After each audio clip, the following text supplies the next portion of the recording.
All right, what's up, guys? So, gamer X.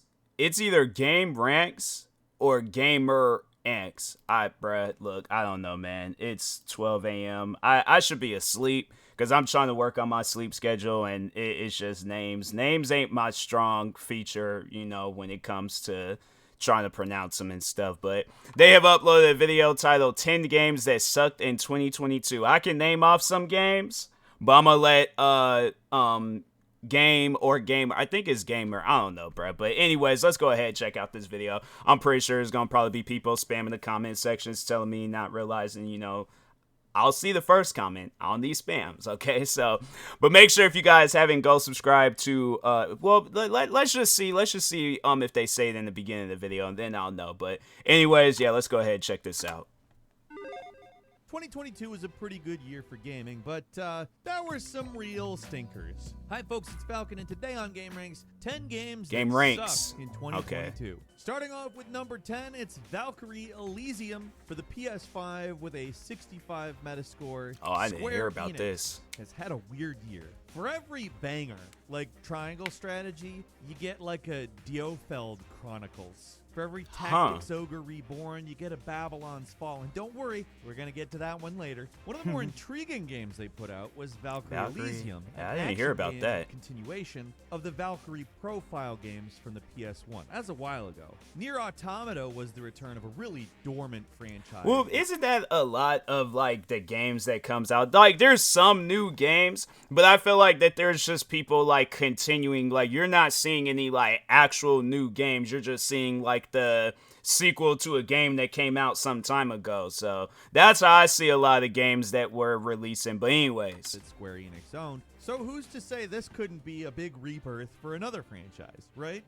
It wasn't, though. It's a simplistic action game where everything feels cheap, half-baked, and dull. I guess maybe it's probably like for somebody that's playing it for the first time, they're probably like, oh, okay, like, no, this is fun. But then somebody that's, if they've played all of the games that have came out before, yeah, they're going to most likely be like, what is this? What am I playing? Not too bad, but there's just not much other than that. Like, pretty much all you do is go through linear paths, fight enemies, pick up random collectibles, and watch cutscenes.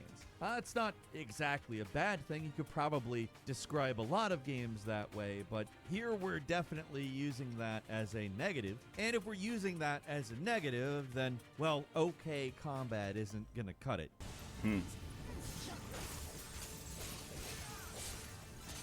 It looked more like a PlayStation 3 game, if anything. There's also some pretty bizarre design decisions, like how elemental weaknesses work, which is too complicated to get into. Basically, you're spending way too much time looking at menus in what is supposed to be an action game. There's not really a whole lot to look at outside of menus either. The environments look empty and samey, and the enemies get repetitive really I think fast. because I feel like that's overall the trend when it comes to like open world and free roaming games. Like, we're just gonna have like big giant, like, not retro, but freaking like not royal either. But it's just a lot of the games, I feel like after that Legend of Zelda, like Breath of the Wild, after that game came out, I feel like a lot of games took inspiration from that. So if there are any games like that, you can have these games like side by side, and it's like, are these like from the same people and it's just different settings or setups? But you can literally put Legend of Zelda characters in this game, gonna look exactly the same. So that's how I see it. But anyways, to escape from the tedium, no set pieces or change ups to the gameplay, just the same thing over and over until the game ends. It's not the worst thing ever, but as a sequel to the venerable Valkyrie Profiles games, it really feels half-baked. At number 9 is Saints Row with a 61 oh Metascore. wow, Another big I actually liked it. I thought it was funny more so than This was I thought it was okay. I was excited for, and I really wanted a new Saints Row game that was a Saints Row game as opposed to like a knockoff like Agents of Mayhem. But we got a paint by numbers reboot of the Saints Row series, and it wasn't that Agents of Mayhem. I was like, that game, I don't know how many I think that game just automatically stays at like $5. That's the one game that I see get the GameStop's treatment, where it's like, anytime you see that game, is most likely going to be on sale for like $5 or something, if not cheaper than that. But Loaded up with Anyways, free-to-play systems or bogged down by a bunch of extra menus is just dull and very buggy, like extremely buggy. That's I kind ain't of the really biggest issue. experienced When too the game well. first came out, it was a big mess. I don't Even know. after months of patches. I mean, I too, thought it was like, okay, it's like I said. sometimes barely playable. Like now, if you boot it up now, when you're starting this thing out, it can just feel like an endless series of glitches, both graphical and worse. One of the most annoying ones I experienced was the constant weapon switching bug, where the game would switch over to an empty gun for some reason. Wow. Like, and it'd do it all the damn time. Stuff I like ain't this experienced that. is constant, still, like now,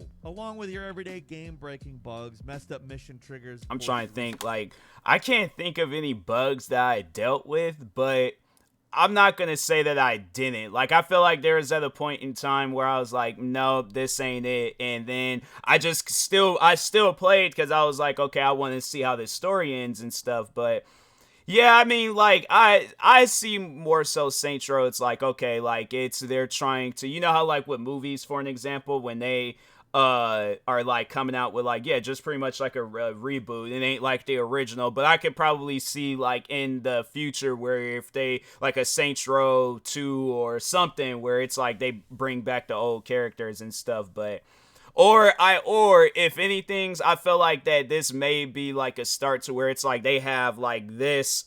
Well, no, because it was like the beginning of it, the origins and stuff. So I don't know. It's one of those. I was thinking like maybe they have like the original Saints Row characters in the mix of this, but yeah, I just think that they were just trying to overall do like a hipster modern day like Saints Row type game and stuff. So that's how I feel. But other than that, though, there were some funny parts. There were some, like, you know, cool missions and things. But other than that, yeah, I played the story one time, and that was it. Long sequences and all around just poor performance, especially on the Xbox Series X for whatever reason. Get past all of that, Oh, you're wow. left with a, I guess, serviceable. I played it on PC. I ain't really played it on open-world Xbox. crime game. People are really starting to turn on these buggy game releases this year, and I think that that's good. Oh, yeah. It's ridiculous. There's been too many high-profile flops for people to ignore, and even though the game has improved somewhat since initial launch, there's still way too many bugs, and frankly, the game just isn't good enough to work around them anyway. And number 8 is Gungrave Gore on the PS5 with a 58 Metascore. This inexplicable sequel to the Gungrave games on the PS2 is shockingly authentic to those original games. It's kind of impressive how closely the developers managed to take what should be a improvement with, you know, the idea of the original done better, but instead, it just feels like a janky PS2 game, which maybe would have been fine in the PS2 era, but it's 20 years later. Oh, wow. Dang, I didn't realize it was that far back. That's wild. Here's the thing. Even those original games didn't review particularly well when they came out. And even though I kind of have a soft spot for the sequel, Gungrave Overdose, it's not a fantastic game.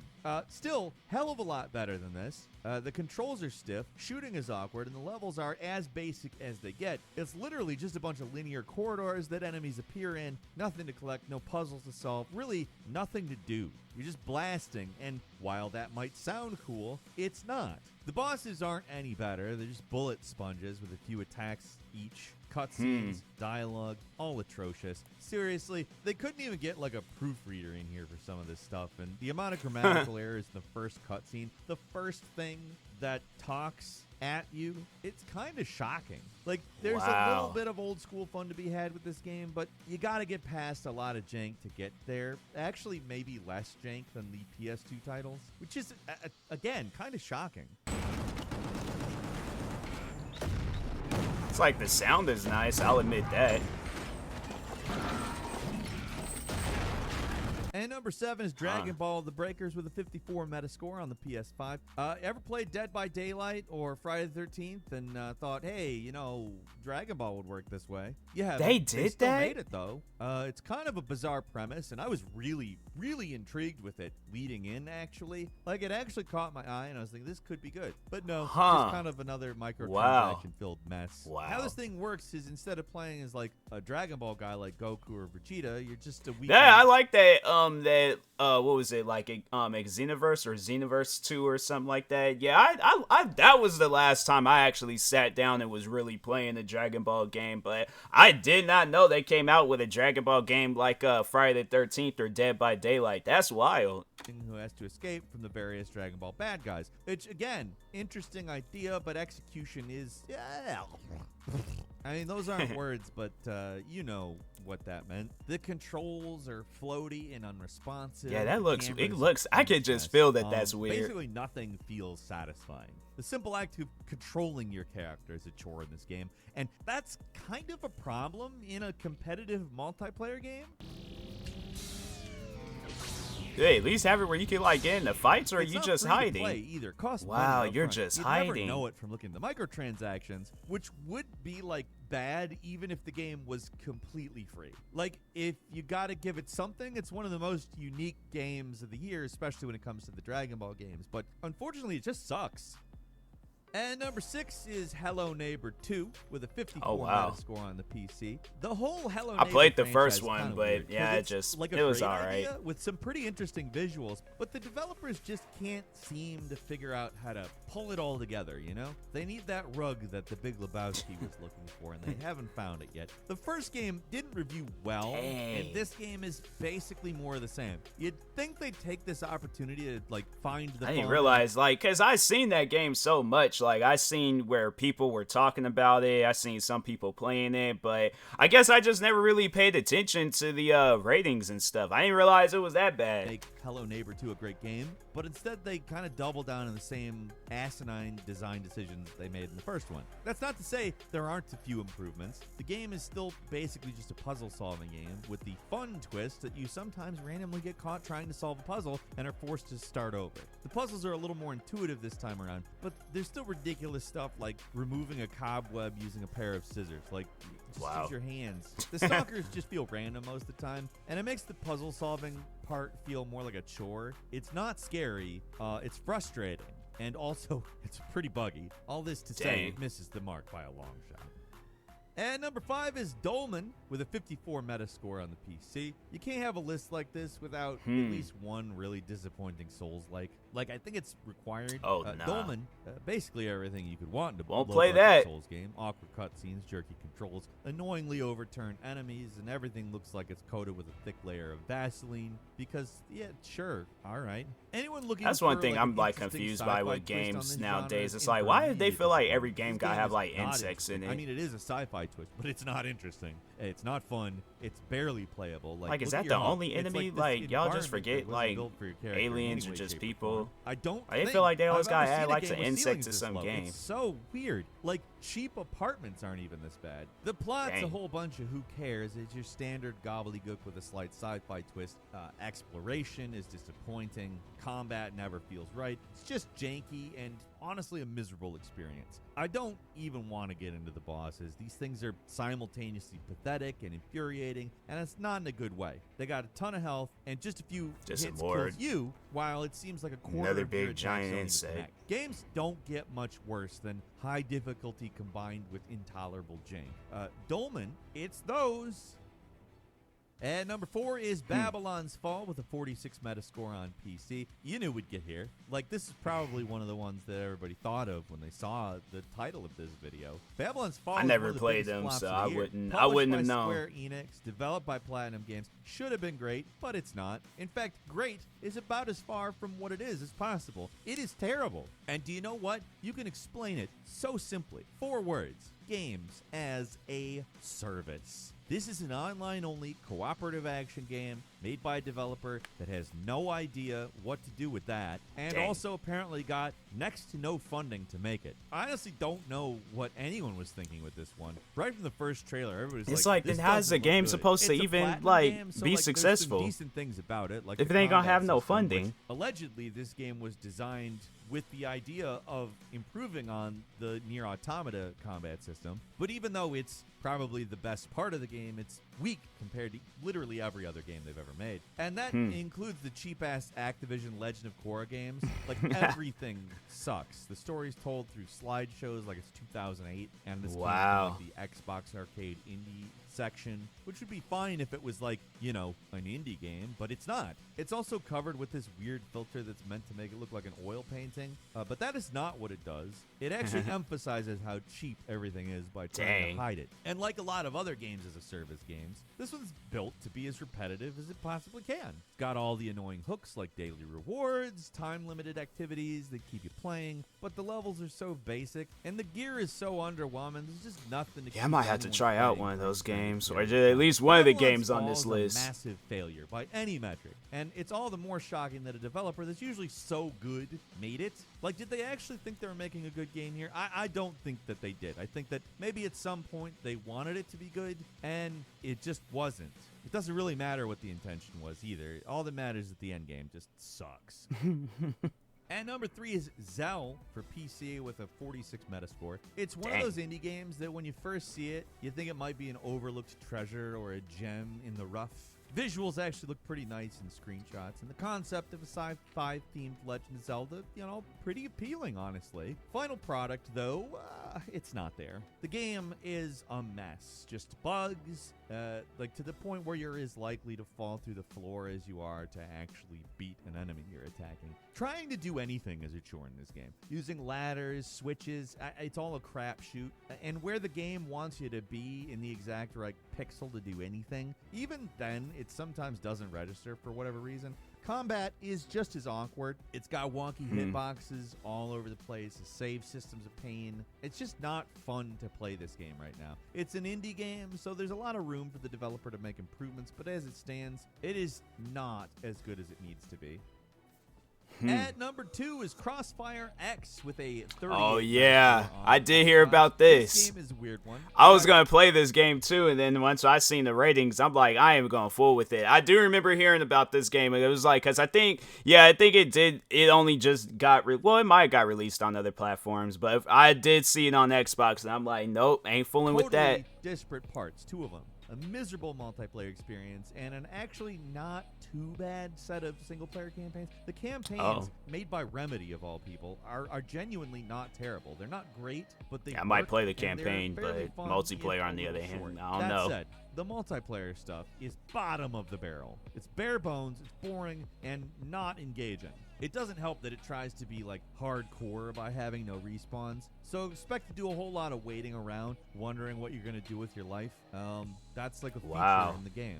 These days, you don't see too many blatant COD copycats like this, so it's almost a little nostalgic. We just don't get that many dull, gray, paint-by-numbers FPS games anymore. So that almost makes this a novelty, but it's too far from good. If you want to check this one out for a laugh, load up the campaign. It's generic, but it gets the job done. But stay away from the multiplayer. Dang. And finally, who's at number one? Postal 4, No Regrets with a 30 Metascore. Oh wow! Seriously, no. I remember regrets. playing That's too, the but joke they dang, put this first is in number February. I one. would have been tired 10 years ago, but it's not 10 years ago. It's now. And I mean, I kind of just described the whole game in a nutshell. It's lame. Even if you're into the humor, the whole thing is buggy and Dang, that game just not look fun. old. It barely manages to meet the basic requirements. It look of older being than a two. game. It's not fun to play. The jokes are lame a lot of the time, and it's just all around crappy. I barely even want to talk about it. It's like, what is there to say? Like, look at this crap. Looks It's like a- if Goat Simulator was meant to be a real game and not Goat Simulator. But that's but it's actually like much worse because that still almost sounds fun. If you have to play a Postal like a game this year, Earth play version Postal of Brain Doom. Damaged. It's so much better than But like this piece a- of crap. And that's all for today. Like the old Leave a version of comment, let Doom, us not know the what you new think. If one. you like this video, click like. If you're not subscribed, now's a great time to do so. We upload brand new videos every day of the week. Best way to see them Definitely, I first is, made of sure course, of a that. subscription, so click subscribe. Don't forget to enable notifications, and as always, we thank you very much for watching this video. I'm Falcon. You can follow me on Twitter at Falcon the Hero. We'll see you next time right here on Game Ranks. Game ranks.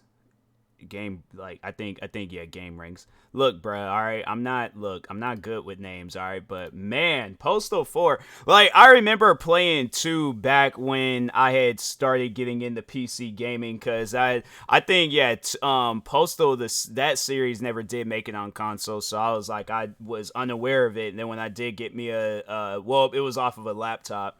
In the laptop, it got like, at least with like old games like that, it got the job done. But yeah, I was like, I thought it was funny. The stuff that you can do in there. I think I had peed in a jail cell or something like that. So yeah, it had its like weird things to do. But other than that, I was like, dang, I didn't realize that game was that bad. So I guess I was like, I missed out, but it was a good miss out. So, but anyways, make sure if you guys haven't, go subscribe to Game Ranks for more videos like this. Like, subscribe to me too, and I'll talk to you guys later. Thank you guys for watching, and peace.